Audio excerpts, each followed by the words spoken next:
नमस्कार दोस्तों, मैं हूं विभा पांडे और आप सभी का स्वागत करती हूं आज की इस वीडियो में। तो दोस्तों, आज की इस वीडियो में हम सुनेंगे गणेश चौथ व्रत की 4 कथाएं और चारों कथाएं आपको मेरे इसी वीडियो में मिलेगी। तो आप लोग बने रहे मेरे साथ मेरे चैनल पे। और अगर आपको मेरी ये वीडियो पसंद आती है तो प्लीज़ आप मेरे वीडियो को लाइक करके चैनल को सब्सक्राइब करके साथ में बेल आइकन को ज़रूर प्रेस कीजिएगा, जिससे मैं जब भी कोई वीडियो अपलोड करूं तो नोटिफिकेशन आपको सबसे पहले मिले। तो दोस्तों, जो ही व्रती हैं माँ लोग, बहन लोग, वो लोग सबसे पहले अपना पूजा संपन्न कर लेंगी और उसके बाद से ये चारों कथाएं जरूर आप लोग एक बार सुनिएगा, क्योंकि कथा के बिन व्रत अधूरा माना जाता है। तो चलिए कथा शुरू करते हैं। तो पहला कथा है 2 बहनों की। एक गाँव में 2 बहन रहती थी। बड़ी बहन बहुत अधिक धनवान थी और छोटी बहन गरीब थी।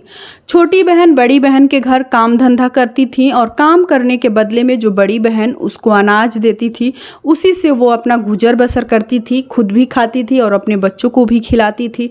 ऐसे करके उसका एक एक दिन निकल रहा था। फिर उस दिन एक दिन क्या हुआ कि गणेश चौथ व्रत पड़ा। उस दिन खाए नहाए का दिन था। फिर वो हर रोज़ की तरह अपनी बहन के घर काम करने गई और काम करने के बदले में बहन ने उसको उस दिन कोन और खुद्दी दे दिया। जैसे कि हर रोज़ काम करती थी तो अच्छा अनाज देती थी, चावल आटा देती थी। और उस दिन भगवान का महिमा देखिए कि बहन के मन में क्या हुआ कि बहन ने उस दिन कोन और खुद्दी दे दी। खुद्दी जो चावल का छोटा छोटा टुकड़ा होता है उसी को बोला जाता है। बहन कोन खुद्दी पाकर बहुत अधिक दुखी हुई, क्योंकि उसे कल व्रत रखना था और वो सोचने लगी कि मुझे कल व्रत रखना है, मैं क्या खाकर व्रत रखूंगी, अपने बच्चों को क्या खिलाऊंगी और भगवान गणेश जी के लिए मैं क्या बनाकर रात में रखूंगी। फिर दुखी मन से बहन अपने घर आई और सोचने लगी। सोचते सोचते उसके मन में हुआ कि चलिए भगवान जो दिए हैं वही सही। फिर वो गई तो कोन खुदी का लिट्टी बनाई और साग बनाई। वही लिट्टी साग रात में ढक दी। भगवान गणेश जी के लिए भी, खुद भी खाई, बच्चों को भी खिलाई और जाकर सो गई। सुबह में उसे व्रत रखना था। मध्य रात्रि हुआ, गणेश भगवान उनके घर में आए और आकर बोले कि मनई मनई मनई सुतल बाड़ू की जागल। तब बेचारी औरत बोली, दुखिया औरत, कि कौना नीने सूती, कौना नीने जागी, जागले बानी। तो गणेश भगवान बोले कि मुझे बहुत अधिक भूख लगी है, मुझे कुछ खाने को चाहिए। तो बोली कि जाइए, मेरी बहन ने मुझे आज कोन खुदी दी थी, मैं उसी का लिट्टी बनाई हूँ और साग बनाई हूँ, रसोई घर में ढक कर रखी हूँ, जाइए खा लीजिए। गणेश भगवान गए, उस लिट्टी साग को बहुत प्यार से खाएं। खाकर जब आए तो उनके पेट में गुड़गुड़ सा होने लगा। फिर आए बुढ़िया औरत के पास, दुखिया औरत के पास, और बोले कि अब तो मुझे पेट मेरा भारी सा लग रहा है, कहाँ मैं साफ हूँ। तो बेचारी बुढ़िया बोली, औरत बोली कि घर का चारों कोन तो पड़ा ही है, जाइए कहीं भी कर लीजिए। गणेश भगवान घर के चारों तरफ अपना पेट साफ कर लिए, चारों कोने में। फिर आए तो बोले कि मुझे पानी चाहिए। औरत बोली कि पानी कहाँ से लाएं, मेरा सिर है ना, मेरा बाल है ना, उसी में पोंछ लीजिए। उसी में गणेश भगवान पोंछ लिए, औरत के सिर में बाल में पोंछ कर और चले गए। सुबह हुआ, फिर बेचारी दुखिया मन से उठी औरत और सोचने लगी कि फिर बहन के यहाँ घर जाना है काम करने। जल्दी से उठी तो देखने लगी कि घर के चारों कोने में सोने का ईंट है, जहाँ की भगवान गणेश जी अपना पेट साफ किए थे, वो चारों सोने का ईंट हो गया था। घर में बहुत अधिक धन दौलत हो गया। बुढ़िया के बाल में, सिर में पूरा हीरा मोती लटक गया था। बहुत खुश हुई बुढ़िया कि भगवान का कृपा हुआ तो हम धनवान भी हो गए, और सारा अपना धन संभालने लगी। जो ही ईंट हुआ था सोने चांदी से, उसका घर में सोने चांदी भरा हुआ था, सब उसे संभाल कर रखने लगी। और उस दिन बहन के घर काम करने नहीं गई। उधर बहन सोचने लगी कि बहुत अधिक लेट हो रहा है, देर हो रहा है, बहन कहाँ रह गई, आज काम करने नहीं आई। फिर अपने नौकर को बहन के घर भेजी। नौकर ने आकर देखा, जाकर बताया अमीर बहन को कि अरे आपकी बहन के घर तो बहुत अधिक धन दौलत हो गया है, उसे वो संभाल नहीं रही है, अब क्या आपके घर काम करने आएंगी। फिर बेचारी इधर सोचने लगी अमीर बहन कि आखिर ऐसा मेरी बहन ने क्या कर दिया कि उसे रातों रात इतना सारा धन मिल गया। फिर बहन से मिलने आई और बहन से पूछने लगी। बहन सब बोली, सब कुछ बताई और ये भी बताई कि तुम हर रोज़ तो अच्छा अनाज देती थी और उस दिन मुझे तुमने कोन खुदी दिया था, उसी का मैं लिट्टी बनाई थी, बहुत दुखी थी। उसी लिट्टी को भी मैं गणेश भगवान जी के लिए भी ढक कर रखी थी। जैसे जैसे वो की थी सब कुछ अपनी बहन को बता दी। अब इधर अमीर बहन को होने लगा हाय चौथ, जल्दी से चौथ आए कि मैं भी ये सब कुछ करके बहुत सारा धन इकट्ठा कर लूँ। फिर चौथ आया, खाए नहाए का दिन था। जैसे बेचारी गरीब बहन की थी वैसे ही जो धनवान बहन बड़ी बहन थी वो भी करने लगी देखा देखी में। फिर मध्य रात्रि हुआ, वो भी कोन खुदी का लिट्टी बनाकर साग बनाकर खुद भी खाई, बच्चों को भी खिलाई, गणेश भगवान के लिए भी रसोई घर में ढक कर रख दी। मध्य रात्रि हुआ, गणेश जी उनके घर भी आए, आकर पूछे मनई सुतल बाड़ू की जागल। बोली कि कौना नीने सुती, कौना नीने जागी। तो वो बोले कि मुझे खाने के लिए कुछ चाहिए, मुझे भूख लगा है। तो जैसे वो की थी वैसे ये भी बोलने लगी, बोल दी। फिर गए गणेश भगवान खाएं, फिर आकर बोले कि मुझे पेट मेरा भारी सा लग रहा है, कहाँ साफ़ करूं। तो बोली कि घर का चारों कोन है। फिर बोले कि कहाँ पोंछूं, तो बोली कि मेरा सिर है। ऐसे करके गणेश भगवान फिर किए और चले गए। सुबह हुआ, ये बहुत खुश थी मन में कि आज मुझे भी बहुत अधिक धन दौलत मिल जाएगा। फिर सुबह हुआ, उठी तो देखी कि घर के चारों कोन में गंध मचा हुआ है, घर रहने लायक नहीं है, इतना अधिक दुर्गंध आ रहा है कि, और बाल तो मत पूछिए, चाहे जितना धोले बाल साफ ही नहीं हो रहा था। फिर अपने बहन के घर दौड़ी दौड़ी आई और बोली कि बहन तुमने क्या उल्टा सीधा मुझे पढ़ा दिया कि मेरे घर ऐसा हो गया। तो वो बहन बोली कि देखो मैंने उल्टा सीधा कुछ भी नहीं पढ़ाया है, मैं दुखी थी तो मैं दुखी मन से की थी और तुम सुखी मन से करने गए, इसीलिए भगवान तुम पे क्रोध होकर ऐसा किए हैं। और मैं दुखी थी तो भगवान मेरे पे प्रसन्न थे, देखा देखी में तुमने किया है। लालच बुरी बला है, कभी भी लालच नहीं करनी चाहिए। दूसरी कथा एक कुम्हार का है कि कुम्हार का आवा कभी पकता ही नहीं था। कुम्हार लोग मिट्टी के बर्तन जो पकाते हैं बनाकर, आवा उसे बोला जाता है, तो उस अपने आवा में आग लगाता था लेकिन बर्तन कभी पकता ही नहीं था, कच्चा ही रह जाता था। एक बार साधु महाराज उनके घर में आए, साधु देवता, तो वो बोले कि साधु बाबा पता नहीं ऐसा क्या हो गया है कि मेरा आवा पक ही नहीं रहा है, मैं कितना भी कोशिश कर रहा हूँ, कितना मेहनत कर रहा हूँ, लेकिन मेरा आवा नहीं पक रहा है, बर्तन कच्चा का कच्चा ही रह जा रहा है। फिर वो साधु बोला कि तुम्हारे गांव के पास में ही एक छोटा सा गांव है, वहाँ एक बुढ़िया रहती है, उसका एक बेटा है, तुम जाकर उसको लाना, उसको अवा में खड़ा कर देना उसके बेटे को, तुम्हारा बर्तन पकने लगेगा। ये बेचारा कुम्हार लालची गया, उसके बेटे को चुरा कर लाया, अवा में खड़ा कर दिया। उस दिन उसका सारा बर्तन पक गया और जैसे बीच अवा में खड़ा किया था वैसे के वैसे वो लड़का खड़ा था।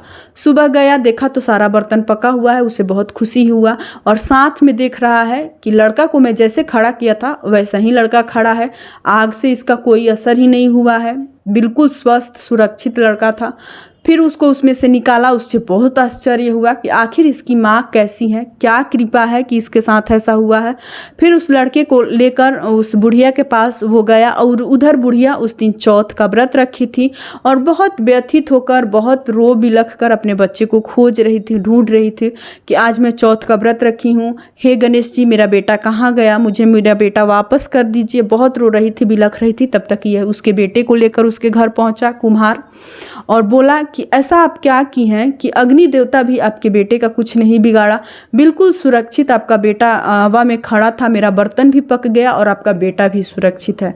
तो बुढ़िया बताई कि आज मैं चौथ का व्रत की हूँ और गणेश भगवान मेरा सारा संकट दूर किए हैं, इसलिए इस व्रत को संकष्टी चौथ व्रत के नाम से भी जाना जाता है। गणेश भगवान सबकी संकट दूर करते हैं और सबके संतान को दीर्घ आयु देते हैं, इसलिए हर माँ लोग अपने बच्चों के, अपने संतान के सुरक्षा के लिए इस व्रत को करती हैं। अगला कथा है कि एक गांव में एक ब्राह्मण देवता रहते थे, उनकी एक पत्नी थी और माँ थी। अपने माँ और पत्नी के साथ रहते थे, छोटे छोटे बच्चे भी थे। चौथ का व्रत था, गणेश चौथ का व्रत, पत्नी भी व्रत रखी थी और माँ भी व्रत रखी थी।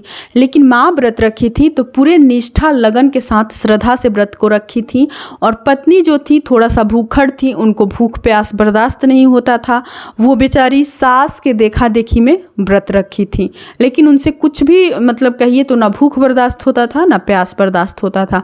सास भूखी थी तो अपने पूजा का सारा चीज़ व्यवस्था कर रही थी, सब कुछ इकट्ठा कर रही थी, प्रसाद, फूल, धूप, दीप सब कुछ इकट्ठा कर रही थी। और पत्नी जो व्रत रखी थी वो अपने खाने के इंतजाम में लगी थी। खाना वाला जैसे कि तिल चावल का भूजा बना रही थी, भात बनाकर रख ली थी, मछली बनाकर रख ली थी। और ब्राह्मण देवता बोले जैसे शाम हुआ तो अपने माता जी से कि मैं गांव में जा रहा हूँ, कथा कह कर आऊँगा अर्घ दिलवा कर, तब आप लोगों को अर्घ दिलवाऊँगा और कथा सुनाऊँगा। माँ बोली कि ठीक है जाओ, लेकिन समय से आ जाना। पंडित जी बोले ब्राह्मण देवता कि ठीक है।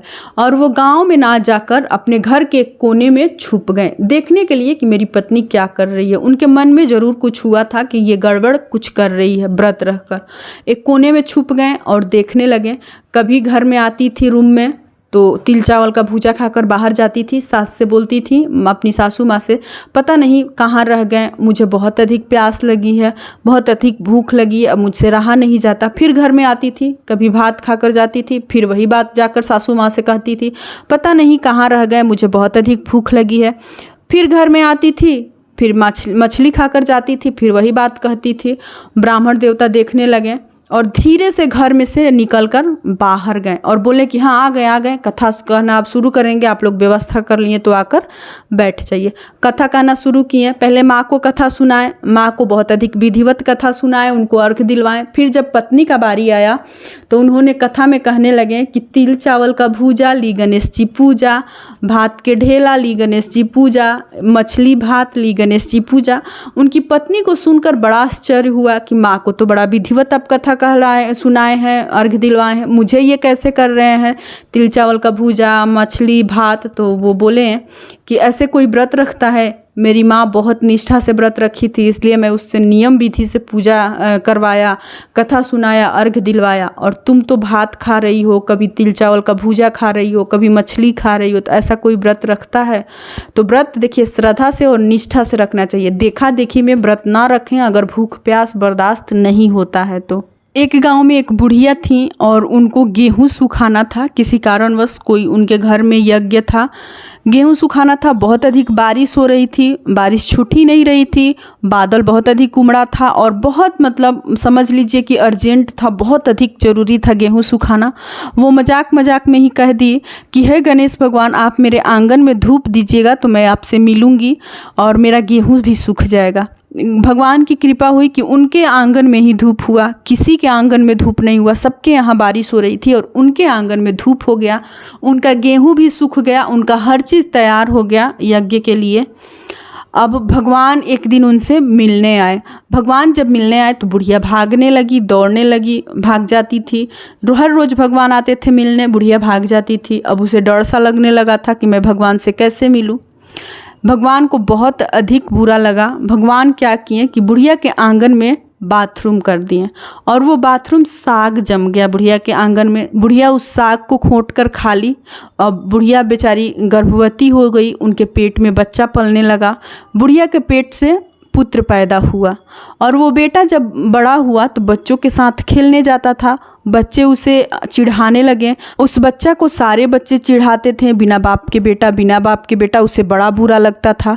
एक दिन वो बेचारा बुढ़िया का बेटा आया और कहा अपनी माँ से कि मेरे पिताजी कहाँ है, मेरा बाप कौन है, सारे बच्चे मुझे बिना बाप के बच्चा, बिना बाप के बच्चा बोलता है।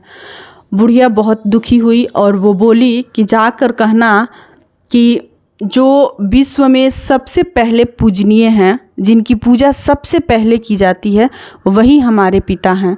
तो वही गणेश जी के पुत्र धनेश जी थे।